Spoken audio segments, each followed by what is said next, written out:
كرها ولا تعضلوهن لتذهبوا ببعض ما آتيتموهن إلا أن يأتين بفاحشة مبينة وعاشروهن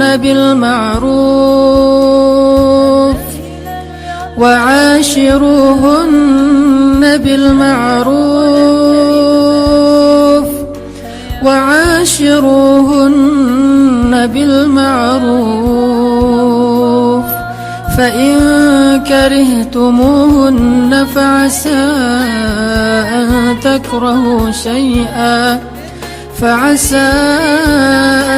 تكرهوا شيئا ويجعل الله فيه خيرا كثيرا. Sadaqallahul azim. Jemaah Jumat yang dirahmati Allah Subhanahu wa taala. Pada kesempatan Jumat ini, marilah kita merenungkan firman Allah Subhanahu wa taala di dalam surat An-Nisa ayat 19. Satu di antara sekian banyak ayat yang mengajarkan kita bagaimana meningkatkan ketakwaan kepada Allah Subhanahu wa taala.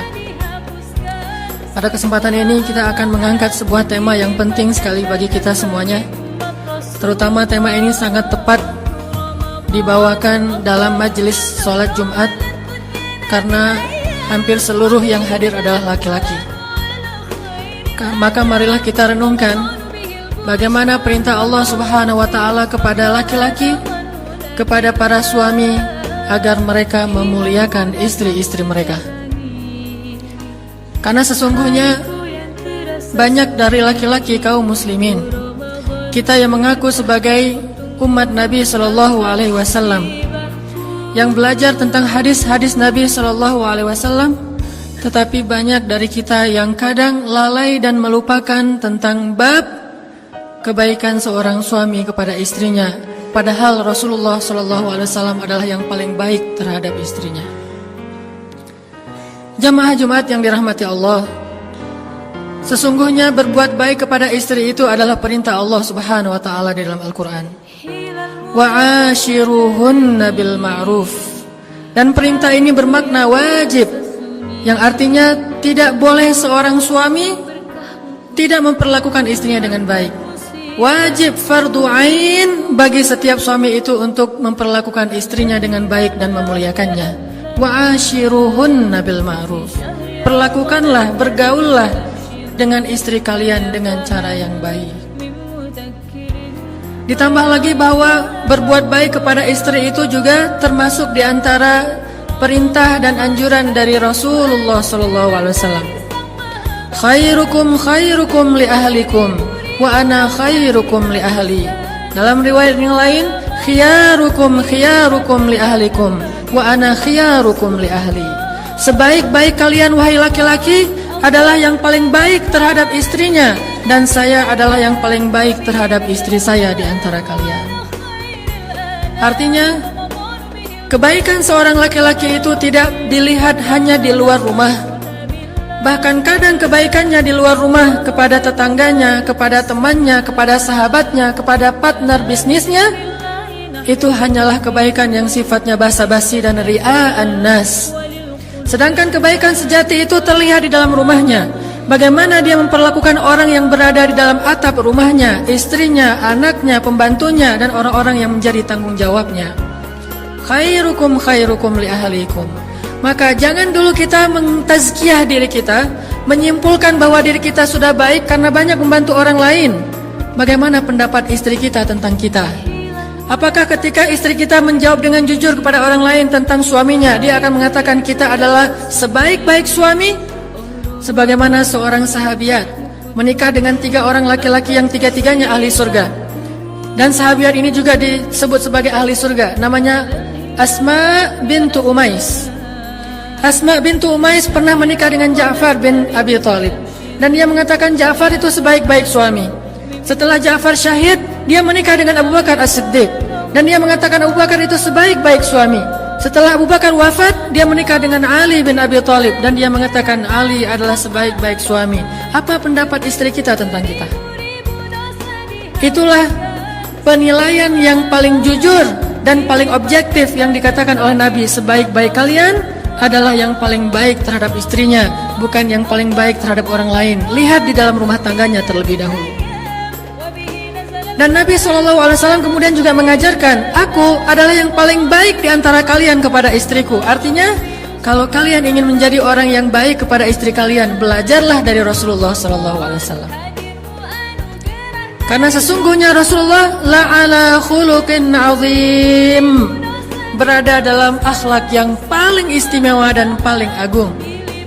Sehingga ketika Allah berfirman, wa'ashiruhunna bil ma'ruf, wahai para laki-laki, pergaulilah istri kalian dengan cara yang ma'ruf, dengan cara yang baik. Lalu kita bertanya, ya Rabb, bagaimana cara kami mempergauli istri kami dengan cara yang baik? Maka Nabi menjawab, contohlah kepadaku.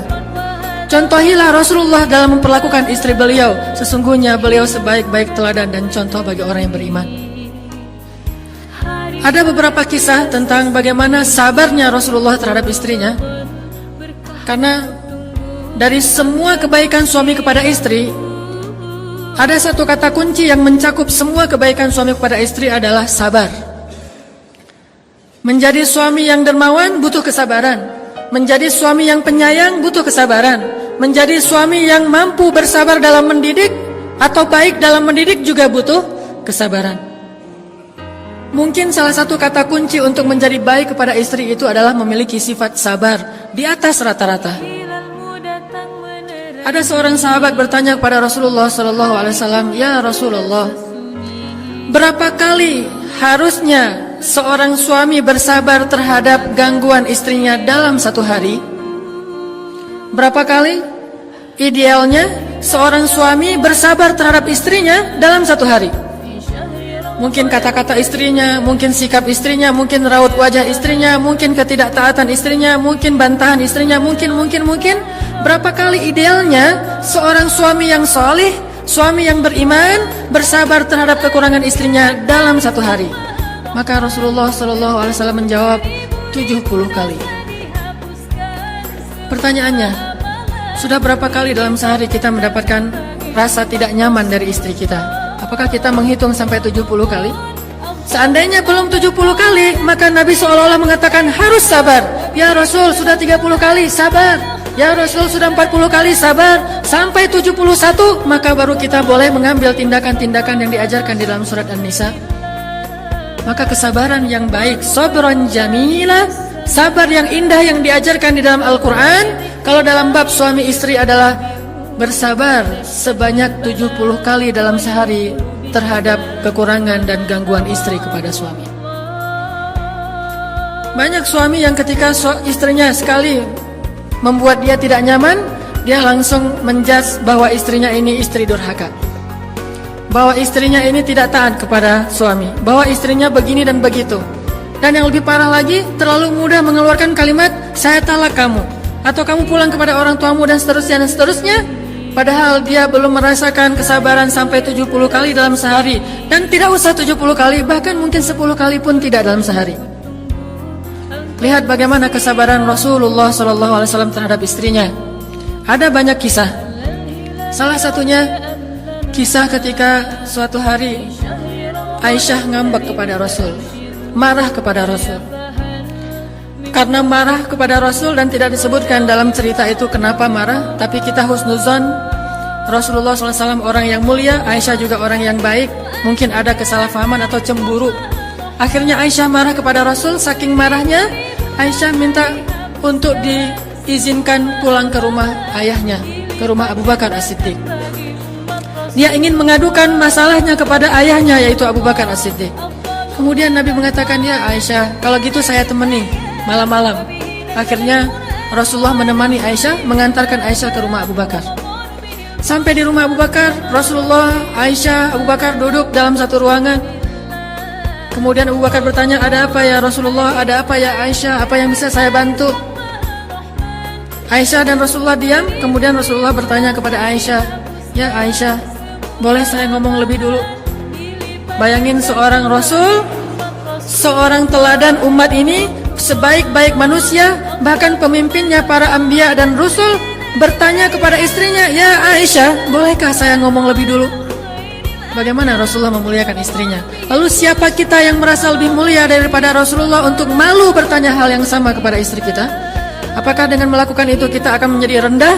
Sesungguhnya tidaklah seseorang merendahkan dirinya karena Allah, kecuali Allah akan meninggikan derajatnya. Rasulullah bertanya, "Ya Aisyah, boleh saya ngomong lebih dulu?"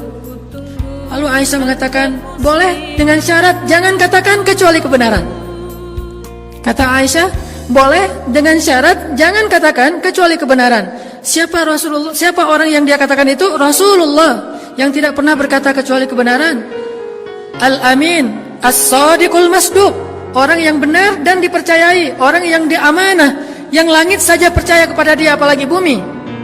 Tapi Aisyah mengatakan, "Jangan katakan kecuali kebenaran." Kalimat ini membuat Abu Bakar merasa sangat kecewa kepada Aisyah dan malu kepada Rasulullah, sehingga akhirnya Abu Bakar memarahi Aisyah. "Ya Aisyah, bagaimana kamu mengatakan hal demikian kepada orang yang Allah saja percaya kepada dia dan dia tidak pernah mengatakan kebohongan?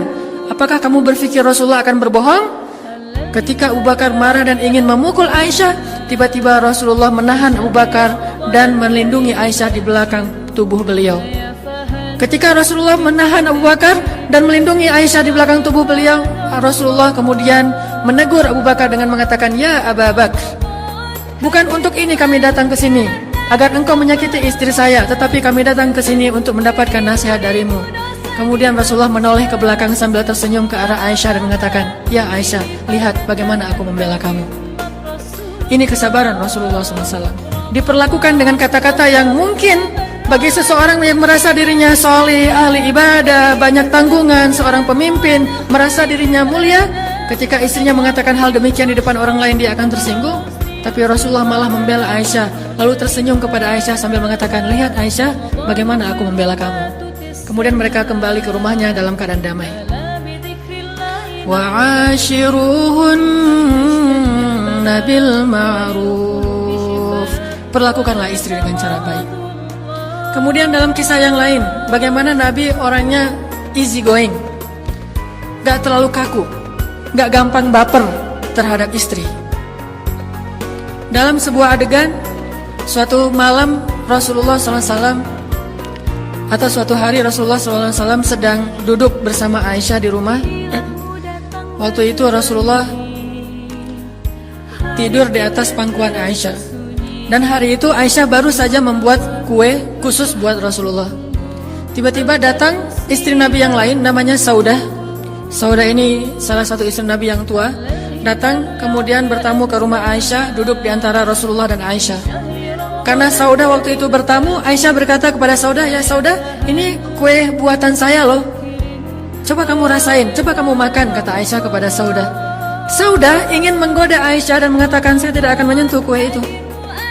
Kata Aisyah, "Ini buatan saya, insya Allah enak, Rasulullah aja makan." Kata Saudah, "Enggak, saya enggak akan makan."